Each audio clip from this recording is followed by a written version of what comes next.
హెచ్చరిక జారీ చేయడం ఈ ప్రాంతం నుంచి జరుగుతుంది. ఈనాడు ఈ దేశం ప్రశాంతంగా అభివృద్ధి పదం వైపు నడుస్తున్న సందర్భంలో ఈ దేశంలోకి చొచ్చుకొచ్చి పాకిస్తాన్ తీవ్రవాదులు పర్యాటకుల మీద దాడి చేసి చంపడం దారుణమైన సంఘటన. ఇలాంటి సంఘటనలు పునరావృతం జరగకుండా ఉండాలంటే భారత ప్రభుత్వం కఠినంగా వ్యవహరించాల్సిన అవసరం ఉన్నది. అదేవిధంగా 140 కోట్ల భారతీయులందరూ కూడా ఏకమై రాజకీయాలకు అతీతంగా పార్టీ సిద్ధాంతాలకు అతీతంగా అందరము ఒక్కటై తీవ్రవాదం మీద పోరాడవలసిన అవసరం ఉన్నది.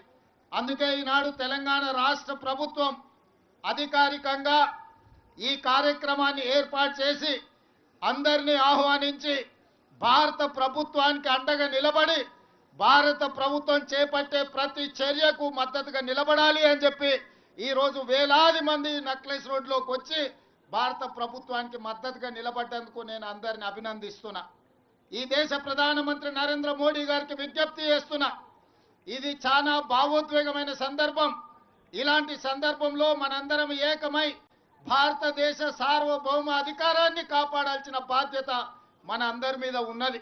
మనందరం ఏకమై తీవ్రవాదాన్ని అంతమొందించి ప్రపంచానికి ఆదర్శంగా నిలబడాల్సిన సందర్భం ఈనాడు ప్రజలందరూ మన వైపు చూస్తున్నారు. అందుకే ఈరోజు ప్రభుత్వానికి అండగా నిలబడి ప్రజలందరినీ ఏకం చేసి మన దేశం మీద జరిగే దాడిని తిప్పికొట్టడానికి దాడులకు పాల్పడి కుట్రలు పన్నిన వాళ్ళను కఠినంగా శిక్షించవలసిన అవసరం ఉన్నది. మీరందరూ ఇక్కడికి వచ్చి సంఘీభావం తెలిపి చనిపోయిన కుటుంబాలకు ప్రగాఢ సానుభూతి తెలపడమే కాదు, ఆ కుటుంబాలకు అందరికీ మనము అండగా నిలబడాలి, ఆ కుటుంబాలను ఆదుకోవాలి. తెలంగాణ రాష్ట్ర ప్రభుత్వం తరఫున చనిపోయిన కుటుంబాలకు ప్రగాఢ సానుభూతి తెలియజేస్తూ ఆ కుటుంబాలకు అండగా నిలబడతాము. మన అందరం కూడా ఆ కుటుంబాలకు ఒక మనోధైర్యాన్ని ఇవ్వాలి.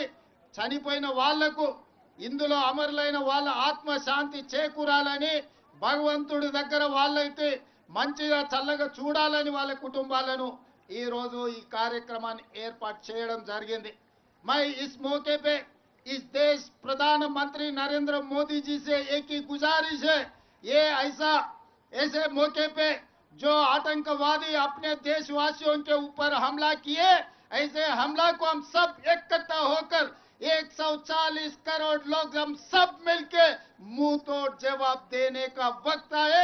इसीलिए आज तेलंगाना राज्य से 4 करोड़ जनता और दुनिया सबसे कम 100 देशों का उनके प्रतिनिधि यहाँ पर हाजिर होकर अपने साथ जोड़ के आतंकवादियों के खिलाफ लड़ने के लिए हमको मदद दिए। हम लोग सब मिलके इस देश प्रधानमंत्री को हम मदद देंगे। प्रधानमंत्री जी मोदी जी 1967 चीन ने अपने देश के ऊपर हमला किए तो इंदिरा जी ने मुंह तोड़ जवाब दिए। उसके बाद पाकिस्तान 1971 में इस देश के ऊपर हमला किए तो इंदिरा जी ने पाकिस्तान को मुंह तोड़ जवाब देकर एक धक्का में 2 टुकड़े किए पाकिस्तान को, एक बांग्लादेश दूसरा पाकिस्तान। उस वक्त अटल बिहारी वाजपेयी जी ने ये कहा, इंदिरा जी को दुर्गा माता ने कहा, आप दुर्गा माता के भक्त हो, हमें पता है, दुर्गा माता को याद करो। अभी पाकिस्तान के ऊपर जो हमला करना है, जो भी करना है आप आगे करो।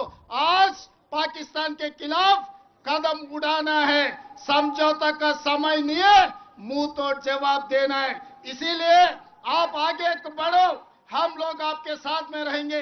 140 करोड़ भारतीय वासियों आपके साथ है। पीओके को पाकिस्तान को 2 टुकड़ा करो, पाक ऑक्युपाइड कश्मीर हिंदुस्तान में मिला दो, हम साथ में रहेंगे।